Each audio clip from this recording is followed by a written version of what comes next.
Everyone, welcome back to my channel. तो आज हम लोग फंक्शंस ऑफ नीति आयोग पढ़ने वाले हैं।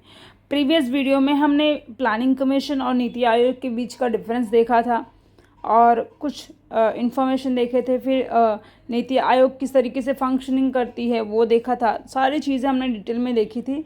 तो आज हम लोग देखने वाले हैं फंक्शंस ऑफ नीति आयोग। सबसे पहला फंक्शन है शेयर्ड नेशनल एजेंडा। तो जो शेयर्ड नेशनल एजेंडा का मतलब क्या हुआ कि वर्ल्ड वाइड जो सबसे बड़ी प्रॉब्लम है उस चीज़ को शेयर करना। Evolve a shared vision of national development priority and strategies with active involvement of state. This will provide a framework of national agenda for the Prime Minister and Chief Minister to implement.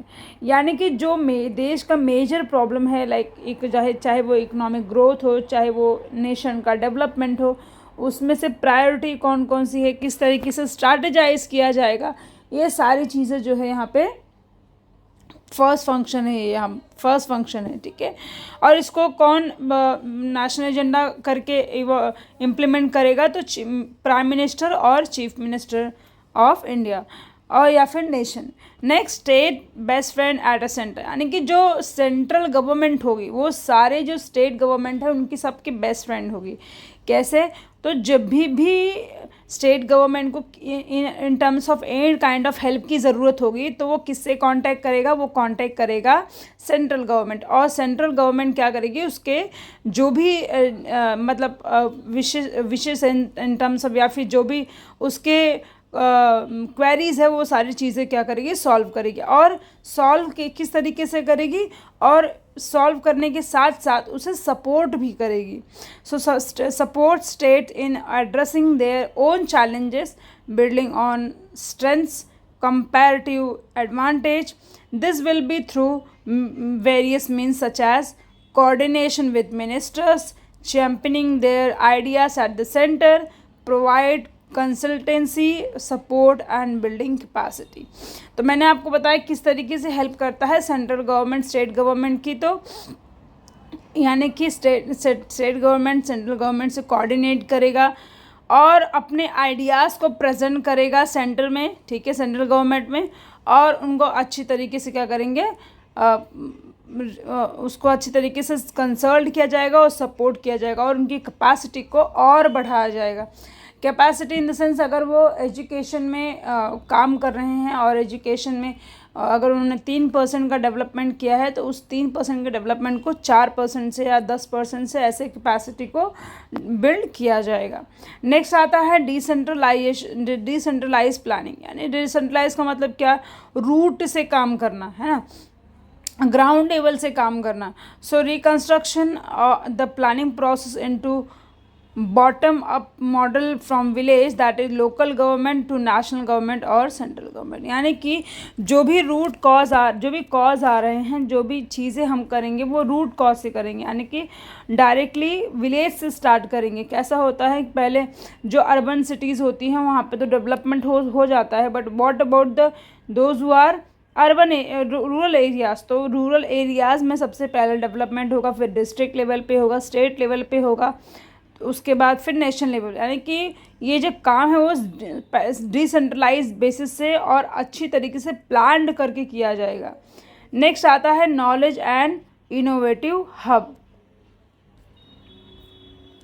तो यहाँ पे knowledge जो है वो अच्छी तरीके से क्या किया जाएगा? स्प्रेड किया जाएगा और उसके साथ साथ उन्हें अच्छी तरीके से बूस्टअप किया जाएगा with the new innovative ideas, ठीक है। जहाँ पे जो स्टेट गवर्नमेंट होगी वो बेस्ट वे से काम करेगी, वो गुड गवर्नेंस से काम करेगी, ठीक है, और with the good research and development. Next आता है मॉनिटरिंग एंड इवोल्यूशन। अब जो भी पॉलिसीज़ बनाई गई है, इम्प्लीमेंट की गई है, या गवर्नमेंट ने कोई नए तरीके का रूल्स रेगुलेशन लाया है तो वो क्या करेगी गवर्नमेंट? बट ऑब्वियस सी बात है, उसको मॉनिटर करेगी कि ये अच्छी तरीके से रन हो रहा है या फिर नहीं, और इवेल्युएट भी करेगी कि कितना परसेंटेज चेंज आया है ड्यू टू दिस पॉलिसी और due to this new rules and regulation. अगर मैं इसका एग्जांपल दूं तो कोविड के टाइम पे जब गवर्नमेंट ने मास्क के लिए नया रूल बनाया था सारे सिटीजन्स के लिए, तो उस टाइम पे उनका मेन ये था कि लाइक जो हमने रूल बनाया है उसको प्रॉपर तरीके से होना चाहिए। उसके लिए गवर्नमेंट क्या करेगी, उसके लिए मॉनिटरिंग करेगी प्रॉपर तरीके से, और कितना % सक्सेसफुल हो रहा है उसको इवैल्यूएट करेगी। So monitor the implementation of policy and programmes and evaluate their impact through rigorous tracking performance, है ना, अभी बताया मैंने आपको। उसको अच्छी तरीके से ट्रैक करेगी कि कितना % लाइक लास्ट टाइम कितना था, अब कितना हो गया है, ठीक है। And this will identify the weakness and bottlenecks for necessary course correction, enable data drive in making policy and encouraging great efficiency and effectiveness. तो ये जो चीज़ें हैं वो क्या करती हैं, वो जो भी पॉलिसीज़ की वीकनेसेस हैं या उसको उस पर कहाँ काम करना चाहिए, किस तरीके से और नया कुछ करना चाहिए, तो ये सारी चीज़ें जो है वहाँ पे पता चलती है। कितना इफ़ेक्टिव हो रहा है ये सारी चीज़ें पता चलती है। किसके हेल्प से पता चलती है, जब आप क्या करते हो, एक अच्छा मॉनिटरिंग और इवोल्यूशन करते हो। Next is cooperative and competitive federalism. So B the primary platform for operationalization cooperative federalism enabling state to have active participation. अब एक्टिव पार्टिसिपेशन का क्या मतलब, क्या अगर सेंट्रल गवर्नमेंट ने कोई रूल्स रेगुलेशन बनाया है तो वहाँ पे स्टेट गवर्नमेंट का मेन इन्वॉल्वमेंट होना चाहिए, या नेशनल पॉलिसी है तो उसको स्टेट गवर्नमेंट का जो है एक्टिव पार्टिसिपेशन होना चाहिए, उसको प्रॉपर तरीके से इम्प्लीमेंट होना चाहिए क्वांटिटेटिव क्वालिटेटिव टारगेट को देखते हुए, ठीक है। तो यहाँ पर क्या बताया गया है कि national policy and achieve time bound implement of qualitative और quantitative targets through the combined authority of, किसकी अथॉरिटी से किया जाएगा, prime minister and chief minister of the state, ठीक है। नेक्स्ट आता है 7th one, that is other functions. कौन कौन से अदर फंक्शन है, एक तो इंटरनल कंसल्टेंसी है। इसमें क्या होता है कि जब स्टेट जो है कोई चीज़ नया बदलाव करना चाहती है तो वो अपने ही इनर में ही जो क्या करती है, कंसल्टेंसी कर लेती है, एक दूसरे को पूछ लेती है, या समटाइम्स वो सेंट्रल गवर्नमेंट की भी हेल्प लेती है। कॉन्फ्लिक्ट रिजोल्यूशन, अगर एक स्टेट में दूसरे स्टेट के बीच में किसी भी तरीके का मतभेद आ रहा है या प्रॉब्लम्स आ रहे हैं तो at that point of time वो क्या करती है, उसको रिजॉल्व करती है, उसको बैठ के उसको डिस्कस करती है, उसको रिजॉल्व करती है। या स्टेट लेवल पे किसी चीज़ की वजह से बहुत कॉन्फ्लिक्ट्स अराइज हो रहे हैं तो उस पर भी क्या करती है, वो बैठ के डिस्कशन करती है। And the last one is technological upgradation. देखो टेक्नोलॉजिकल अपग्रेडेशन भी बहुत इंपॉर्टेंट है, क्योंकि क्या होता है, अगर आप टाइम के साथ साथ अपग्रेड नहीं रहोगे तो उससे क्या हो जाएगा, उससे ये हो जाएगी कि आप पीछे ही रह जाओगे, है ना।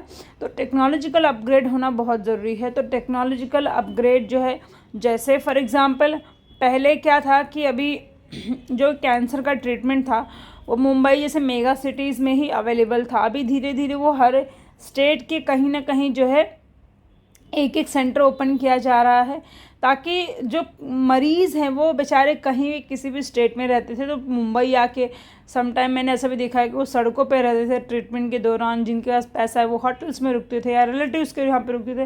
बट अब ऐसी ज़रूरत नहीं पड़ती, क्योंकि हर स्टेट में एक एक सेंटर क्या कर रही है, गवर्नमेंट ओपन कर रही है।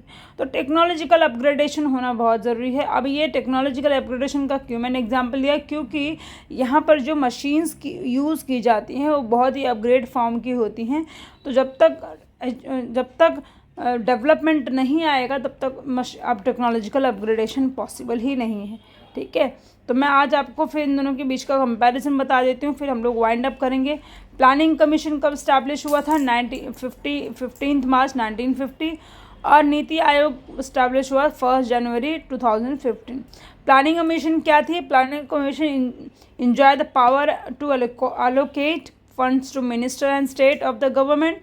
और नीति आयोग क्या करती है, एडवाइजरी बॉडी है, जो क्या है, थिंक टैंक, जो क्या करती है, which perform the function location of a fund, proper तरीके से एडवाइजरी बॉडी कह सकते हो।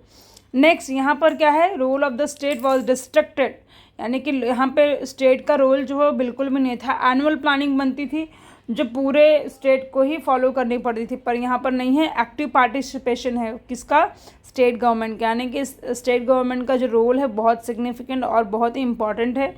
नेक्स्ट आता है सेक्रेटरीज और members were the appointed by the usual process, पर यहाँ पर प्राइम मिनिस्टर के द्वारा अपॉइंट किए जाते हैं। सेक्रेटरी को CEO भी कहा जाता है। Prime minister planning commission had no provision for part time, पर यहाँ पे पार्ट टाइम है, डिपेंड करता है कि टर्नर कैसा है, यानी कि लोग कितने हैं, काम कितना, उस बेसिस पे ये क्या करता है, डिपेंड करता है। Planning commission had chairman, secretary and full time member. यहाँ पर क्या है, NITI Aayog comprises the chairman, vice person, full time members, part time members, ex officio members and CEO of secretary rank. Last आता है प्लानिंग कमीशन क्या करती है, frame policy for state and tied allocation of funds and approval for the project. अब यहाँ पर क्या है, NITI Aayog is only think tank and does not have a power to frame a policy. Policy कौन frame करेगा, स्टेट गवर्नमेंट करेगी, और किसके अप्रूवल के साथ, सेंट्रल गवर्नमेंट के अप्रूवल के साथ, ठीक है। सेंट्रल गवर्नमेंट के साथ कोऑर्डिनेट करेगी, और जो प्राइम मिनिस्टर या जो भी हेड ऑफ जो हमारे नेशन के हैं उनसे उनकी अथॉरिटी के साथ क्या करेगी, उसे इम्प्लीमेंट करेगी। तो यहाँ पे हमारा 10 चैप्टर ख़त्म होता है। 11 चैप्टर के हमने पूरे जो है सिलेबस को कवर किया है और मेरे चैनल पे अपलोड किया है। आप जाइए देखिए और बहुत सारा प्यार दीजिए मेरे चैनल को और बहुत सारे सब्सक्राइब कीजिए। Thank you so much. मिलते हैं अगले वीडियो में।